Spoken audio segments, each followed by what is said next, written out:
The smell of rain always brought Mary back to that night, the night her world cracked in two. She had been standing at the kitchen sink, washing the last of the dinner plates, when the phone rang. A nervous, clipped voice from the hospital told her to come immediately. No details, no reassurance, just urgency that clawed at her chest. By the time she arrived, her husband, her high school sweetheart, her partner of more than 20 years, was already gone. A car accident. One wrong turn on a slick road, headlights blinding him, metal folding in like paper. They told her it was instant, that he didn't feel a thing. But the words barely touched her. All Mary could remember was his smile that morning, the way he'd kissed her cheek and whispered, "Don't wait up if I'm late." For weeks, she walked through her house like a ghost, his shoes still by the door, his jacket draped over the chair. She refused to move anything, as if keeping the rooms intact might somehow anchor him back to her. Nights were the worst.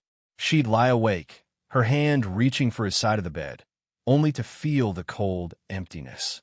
Mary was 45 now, but in those first months of widowhood, she felt centuries older.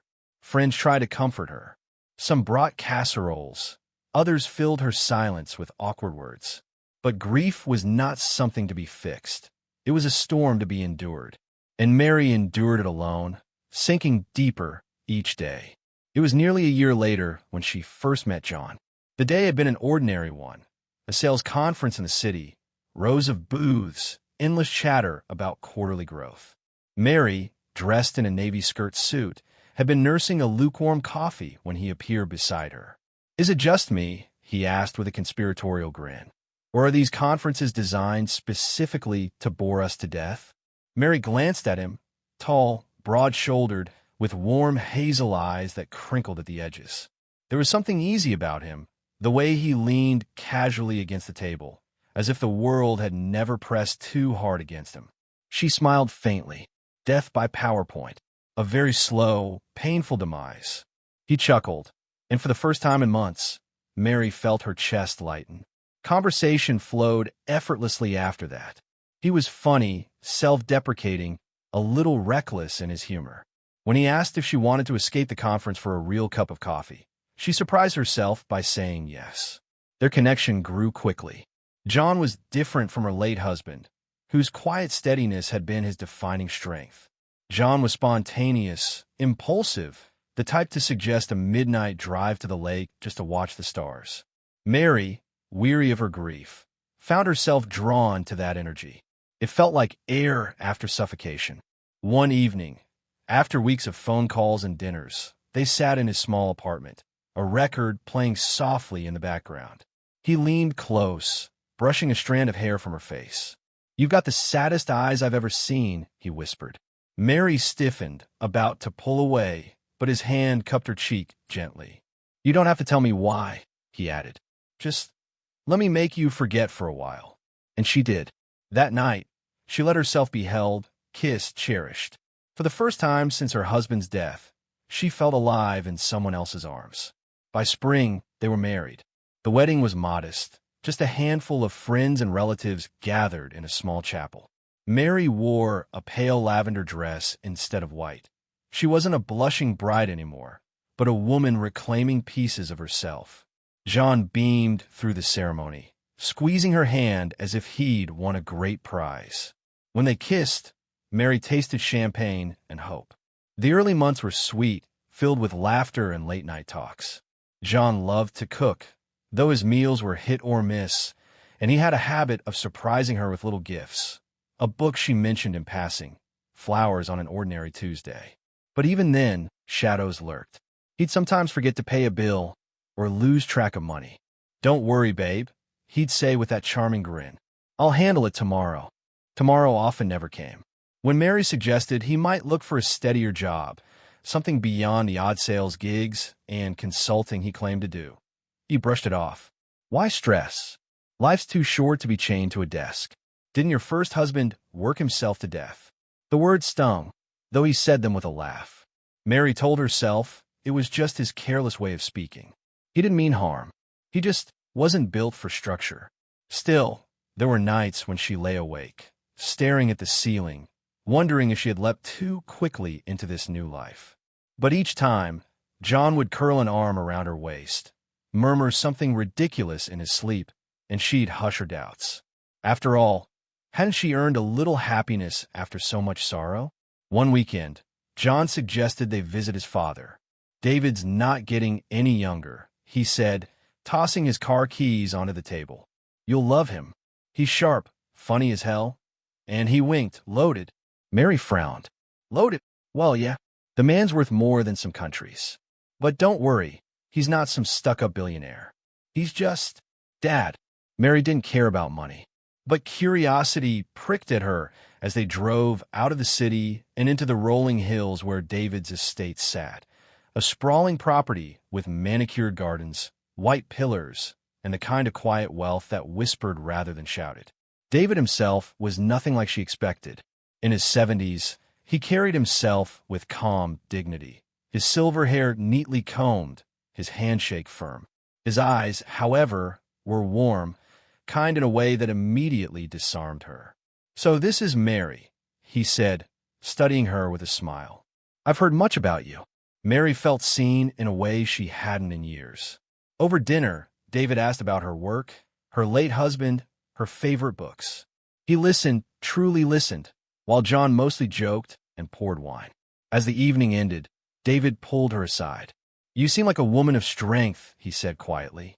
"I'm glad John has you." Her throat tightened. She didn't know why, but those words settled in her heart like an anchor. That night, as they drove home, Mary watched John humming along to the radio, carefree as always. But her mind lingered on David, the wisdom in his gaze, the subtle sadness in his smile. She sensed there was more to this family than John let on, and she would soon find out just how much. The first signs of trouble were small, easy to brush aside. John had quit his job to take care of his father. At least, that's how he phrased it, with a dramatic sigh and noble expression.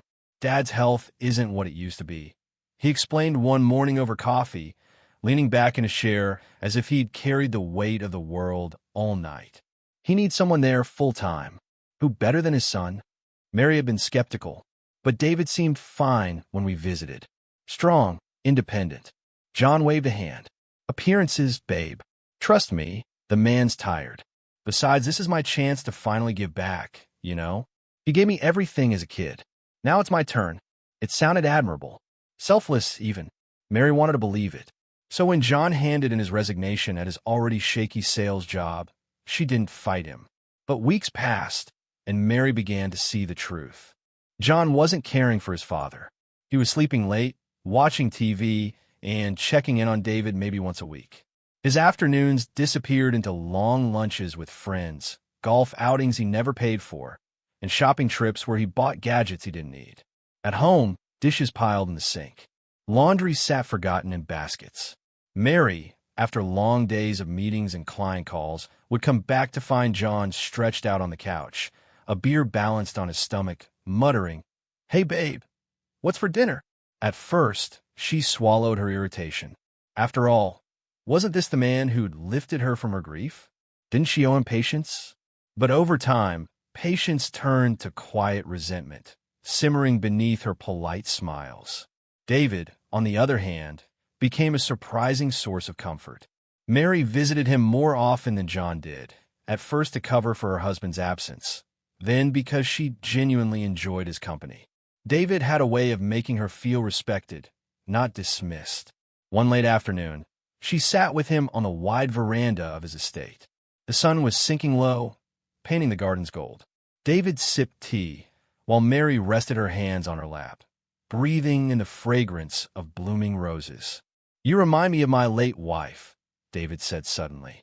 His voice carried a softness, the kind reserved for memories too tender to touch. Strong-willed, elegant, a woman who could hold her own in any room. Mary felt her cheeks warm. "That's kind of you to say. It's the truth." He studied her thoughtfully. "John, he means well, but he lacks focus, discipline. He chases life as though it's a game." Mary didn't know how to respond. She couldn't betray her husband, yet David's words echoed her own private doubts. David continued, lowering his voice. I've built my fortune with care, with strategy. And I fear what will happen when I'm gone. John, he shook his head. He is not ready. He may never be. Mary touched his arm gently. He's your son. Maybe he'll surprise you. David gave a small, sad smile. Maybe, but I've learned not to gamble on maybes. Over the next few months, David began to confide in her more. Not directly at first, just hints about the businesses he'd built, the partnerships he'd sustained. Then, gradually, he spoke of his estate planning, his concerns, his strategies. One evening, in a study lined with leather-bound books and soft lamplight, he opened a drawer and slid a folder across the desk toward her. "This is not for John," he said firmly. "Not yet. Perhaps not ever." Mary hesitated, her fingers resting on the cool edge of the folder. "Why me?" "Because you see the world clearly. You're not blinded by greed. I can tell." He leaned back, his eyes piercing. "And because you'll protect him from himself." Inside, Mary found details that stunned her. A vast network of accounts, investments, and holdings. One number leapt off the page, $600 million. Her breath caught. "This is collateral," David interrupted. His voice was steady. "Not cash, not a gift. Every penny tied to obligations, debts, partnerships that span decades. If liquidated, it would vanish.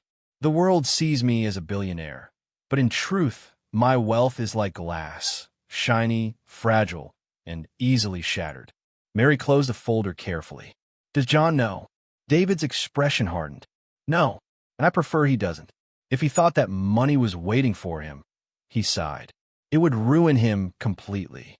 Mary nodded slowly, understanding the weight of what she now carried. Meanwhile, John spiraled further. He had developed a taste for gambling, not in casinos, but in reckless day trading. He'd sit at his laptop for hours, muttering about stocks and guaranteed wins, while draining thousands from their joint account. When Mary confronted him, he brushed her off. "Relax, babe. You're too uptight. You'll thank me when we're rich." "I thought we agreed to save for the mortgage," she said, her voice trembling with frustration. "Why save when we can multiply?" He grinned, leaning over to kiss her cheek. "Trust me, I got this." But he didn't have this. He lost again and again. Mary began to feel trapped, caught between the memory of the man who had brought her laughter after loss and the reality of the careless husband who was draining her spirit. David noticed. One evening, after dinner at his estate, he pulled Mary aside as John stumbled off to make a call. "He treats you like a convenience," David said softly. "Not a partner." Mary blinked, caught off guard. He has good days." David studied her. "You deserve more than good days, Mary. You deserve respect, dependability, love that doesn't leave you weary." Her throat tightened. She wanted to deny it, but her silence betrayed her. For a long moment, they stood together in the quiet study, the ticking of the grandfather clock filling the space. Finally, David rested a hand over hers. "When the time comes," he said, his voice low but steady, "remember what I told you about the glass. Appearances deceive. Strength lies in truth, not in glitter." Mary nodded, though she wasn't sure if she was agreeing or simply holding on to his words as if they were a lifeline. By summer, John had burned through nearly all of his savings. His carelessness grew bolder.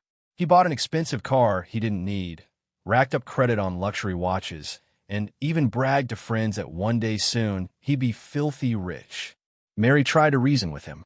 "We can't keep spending like this, John. We're not children. We need stability." He laughed in her face. "Stability? Babe, stability is for boring people. We're destined for more. Just wait until Dad kicks the bucket. You'll see." The cruelty of his words made her stomach churn. She excused herself, locking the bathroom door just so he wouldn't see her cry. In her heart, she knew the cracks in her marriage were no longer small. They were splitting wide open, and something deep inside whispered that the real storm hadn't even begun. The change in David came suddenly. One morning, when Mary arrived at the estate with a basket of fresh fruit, she found him seated in his armchair, pale and coughing into a handkerchief. The sharpness in his eyes was dimmer, his voice thinner. "Just a bug," he insisted, waving off her concern. But the way his hands trembled told another story. Mary called the doctor despite his protests. The diagnosis was clear. His heart was failing, his lungs weaker with each passing day. From that moment, Mary became his anchor. She brought meals, read aloud to him from his favorite books, sat by his side as the hours crawled. Sometimes they talked late into the night about life, regrets, and the fragile beauty of time. John, meanwhile, was nowhere to be found. "Oh, he's probably busy," David murmured when Mary asked once. But there was no disguising the sadness in his eyes when John failed to visit for the third week in a row. In truth, John was busy, but not with his father. He was busy with poker nights, new business schemes, and long weekends away with friends. When Mary confronted him, his response was dismissive. "Babe, you're overreacting. Dad's old, sure, but he's not dying tomorrow. I'll swing by when I can." Mary clenched her fists. "He needs you, John. He asks about you." John shrugged, cracking open a beer. "You're there. You've got it covered. Honestly, you're better at the whole caretaker thing. I just get in the way." His indifference cut deeper than any argument. Weeks turned into months. David's health waned steadily, but his mind remained sharp. On one particularly quiet evening, Mary sat beside his bed as the rain pattered against the windows. "You remind me so much of her," David whispered, his voice raspy. "Of your wife?" Mary asked softly. He nodded. She had that same fire, a dignity that didn't bend. "Promise me, Mary, promise me you won't let John dim that light in you." Tears stung her eyes. She clasped his frail hand. "I promise." He squeezed her fingers with surprising strength. "Good. Then I can rest." The weight of those words sat heavy on her chest long after he drifted into sleep. The end came quietly. Mary was there in the hospital room when David's breaths grew shallow, when the monitor slowed, when the nurse pressed a hand to her shoulder. "He's gone." Her heart ached, but strangely, it wasn't the crushing grief she had felt when she lost her first husband. This time, it was sorrow mixed with gratitude for his kindness, for the trust he had given her, for the wisdom he'd shared. She kissed his forehead gently. "Rest now, David. I'll keep my promise." John showed up only for the funeral, dressed in a black suit that reeked of cologne and indifference. He delivered a shallow eulogy, reading words he'd likely copied from the internet. Mary stood beside him, holding her silence, her heart aching not just for David but for the son he had left behind. It was only days later that John's true self fully revealed itself. They were in the kitchen when it happened. John burst in, a manic grin on his face, waving a legal document. "Babe, it's done. Dad's estate, it's mine. $600 million. Can you believe it?" Mary froze, her stomach tightening. "John," he didn't let her finish. He grabbed her by the shoulders, laughing. "We're rich. No more penny pinching, no more nagging me about bills. We can do whatever we want." Her throat tightened. "It's not what you think. The money." He cut her off, his grin turning cold. "Actually, about that, there's something I need to tell you." She frowned. "What is it?" His eyes hardened. "I want a divorce." The word hit her like a slap. "What? You heard me." He stepped back, shoving his hands in his pockets. "Don't look so shocked. Come on, Mary. You didn't think this was real, did you? Us? Please. You've been convenient. Oh, what do they call it? An ATM. That's all." The room spun. She gripped the edge of the counter to steady herself. "An ATM?" He smirked. "You paid the bills, kept things running while I got ready for the big win. But now I don't need you. I've got 600 million reasons to move on." Mary felt her chest ache, but she didn't cry. Not this time. Slowly, deliberately, she straightened her spine. "Fine," she whispered, "if that's what you want."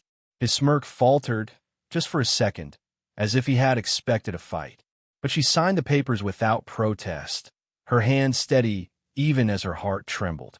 That night, alone in her bed, she allowed herself to weep, but not for the man she was losing. She wept for the man she had chosen too quickly, the mistake she had allowed into her life. And for David, whose fears had come true in the worst way.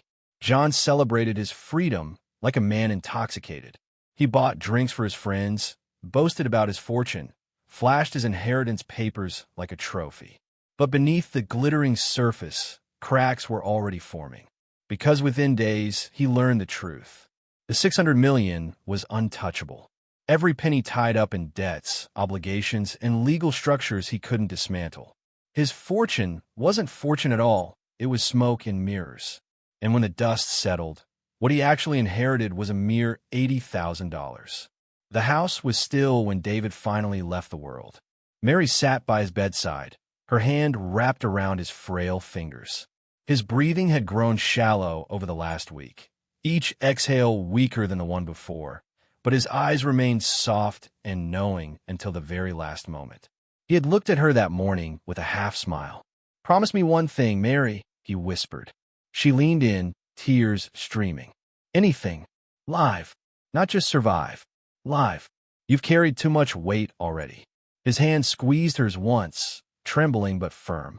"Don't let my son's foolishness chain you. You're stronger than he will ever understand." She nodded, though her throat ached with the sob pressing inside. Moments later, his chest stilled. The silence was suffocating, but Mary sat there, her forehead pressed against his hand, mourning a man who had been more of a father to her than her own ever was. The funeral was quiet and dignified. Neighbors, business partners, old friends, all spoke of David's generosity, his wisdom, his unwillingness to compromise on integrity. John, however, was restless throughout, his phone buzzing every few minutes, his eyes darting toward the lawyer seated in the back pew. Mary noticed but said nothing.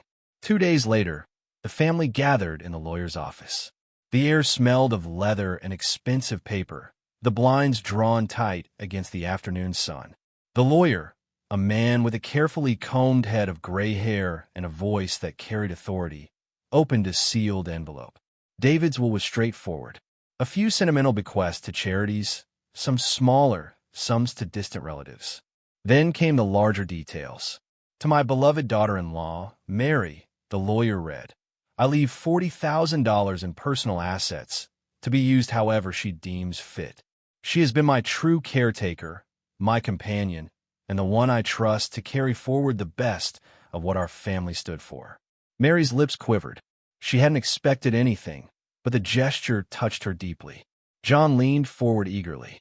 "And to my son, John," the lawyer paused, adjusting his glasses, "all remaining financial holdings, including the $600 million account, with the understanding of its restrictions."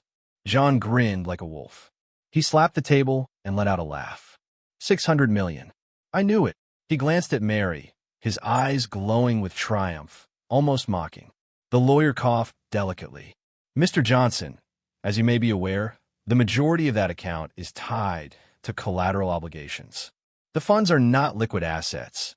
It cannot simply be withdrawn or spent." But John wasn't listening. His imagination had already leapt to yachts, mansions, endless vacations. He pictured himself untouchable, a king in a world of peasants. Mary sat silently, her hands folded, her face calm. She knew this moment was coming. David had told her the truth in his final weeks. That evening, John came home unusually animated. He opened a bottle of champagne without even offering her a glass, drinking straight from the bottle. "To the new billionaire in the family," he announced, spilling foam onto the rug.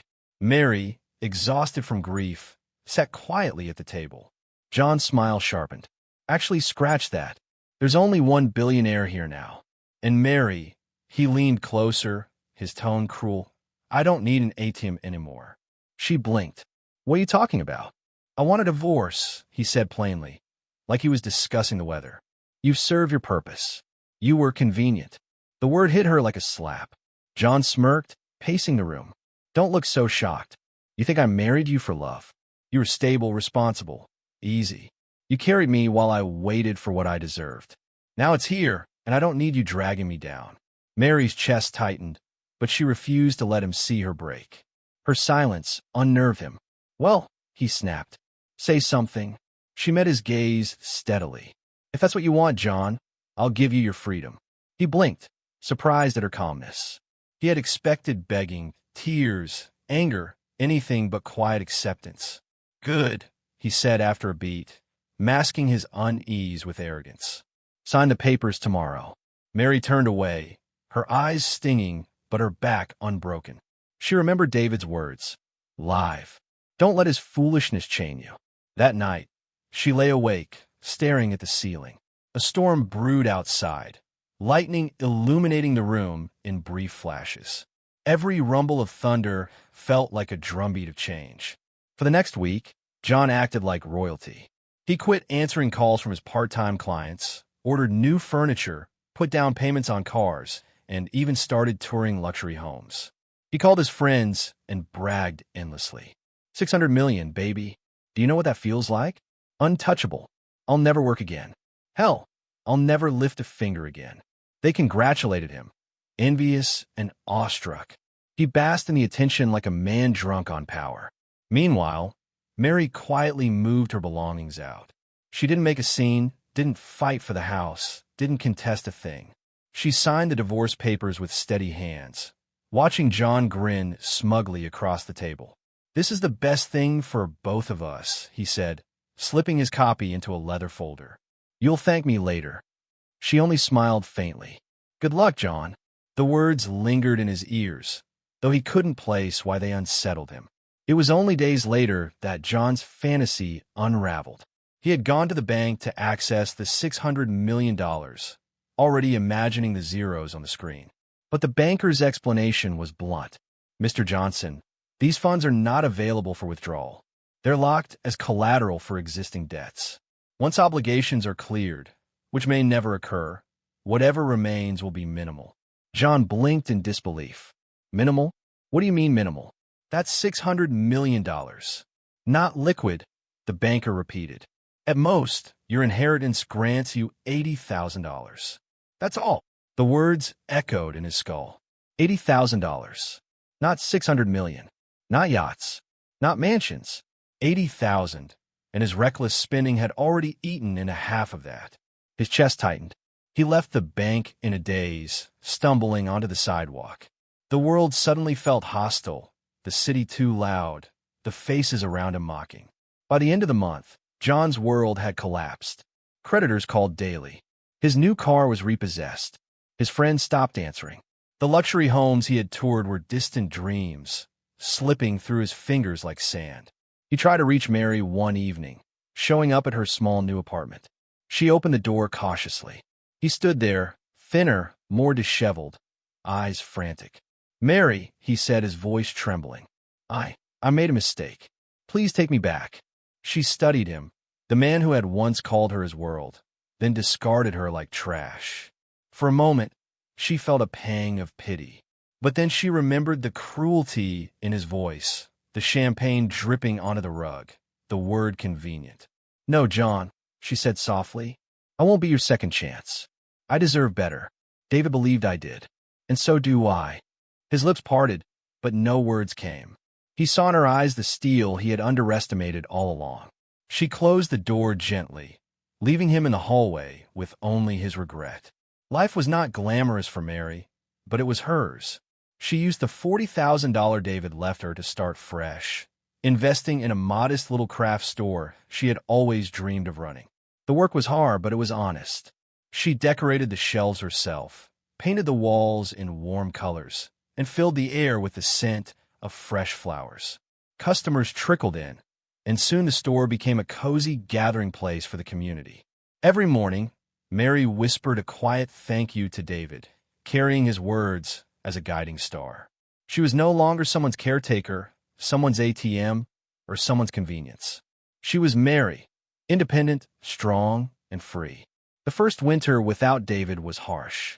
Snow blanketed the town in thick silence, the streets crunching under boots and tires. For Mary, it was a season of both mourning and renewal. Every evening, she would light a candle in the little craft store she'd built with her inheritance, the flame flickering against frosted windows. Customers came in, drawn by the warmth, the colors, and her gentle presence. It wasn't long before people in the neighborhood began referring to it as Mary's Corner, a place where conversations flowed as easily as the smell of coffee she brewed for regulars. Her store wasn't just about crafts anymore. It became a hub of community life, a safe space for laughter, stories, and kindness. Children stopped by after school to admire the colorful trinkets. Elderly neighbors found comfort in her quiet company. Even strangers seemed to leave lighter than when they came in. For Mary, it was healing. Every smile she saw, every kind word exchanged, filled the cracks in her heart that John had left behind. Meanwhile, John's life had slipped into shadows. The $80,000 inheritance vanished within weeks, half spent on foolish indulgences, the rest eaten by debts. His phone, once buzzing with friends, now lay silent. Calls from creditors replaced calls for parties. The luxury cars were gone, the flashy clothes pawned. He took a part-time job unloading boxes at a warehouse, his back aching after long shifts. At night, he returned to a tiny studio apartment with peeling wallpaper and a leaky faucet.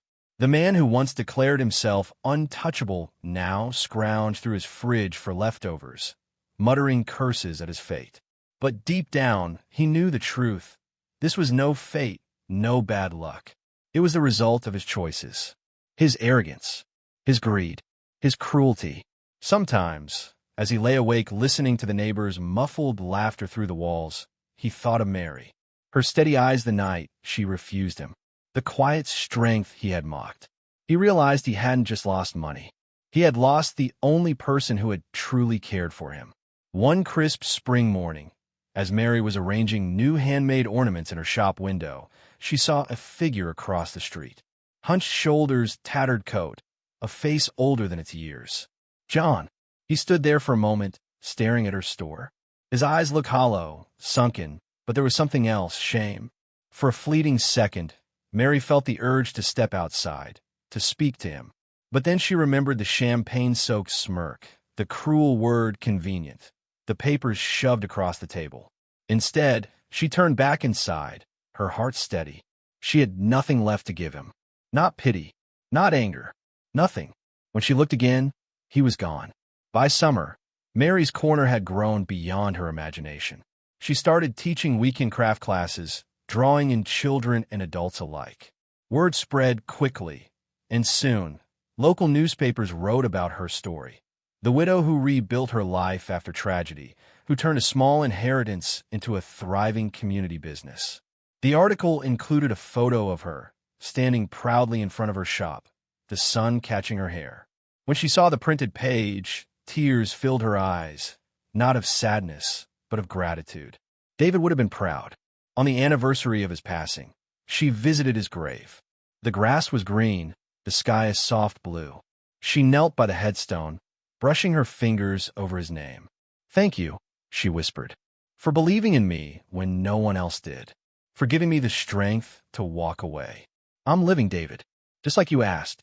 The wind stirred, gentle and warm, as if carrying his approval. John, meanwhile, sank lower.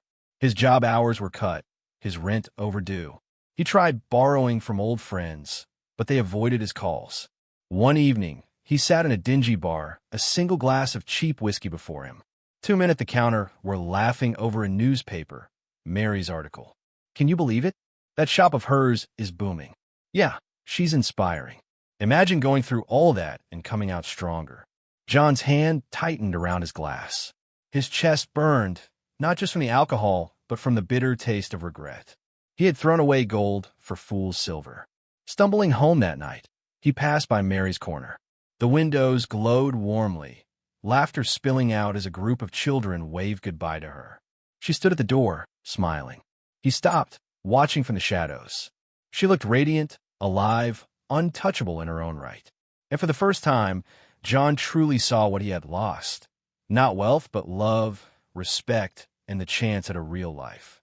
He wept silently in the dark, knowing there was no redemption left for him. Years passed. Mary's corner expanded into the space next door.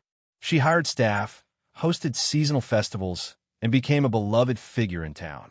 People admired her resilience, but Mary never forgot the roots of her strength. On quiet nights, she still lit a candle by her window, letting the flame flicker in memory of David.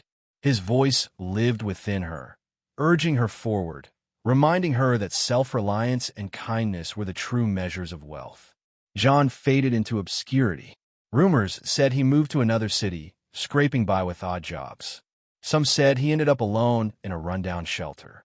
Mary never asked, never sought details. His story no longer belonged to her. Her story, finally, was her own. In the end, Mary realized something powerful. She had spent years defined by men. Her first husband's tragedy, John's betrayal, David's wisdom. But now, she was defined by herself. Her resilience, her choices, her life. And that was worth more than any fortune.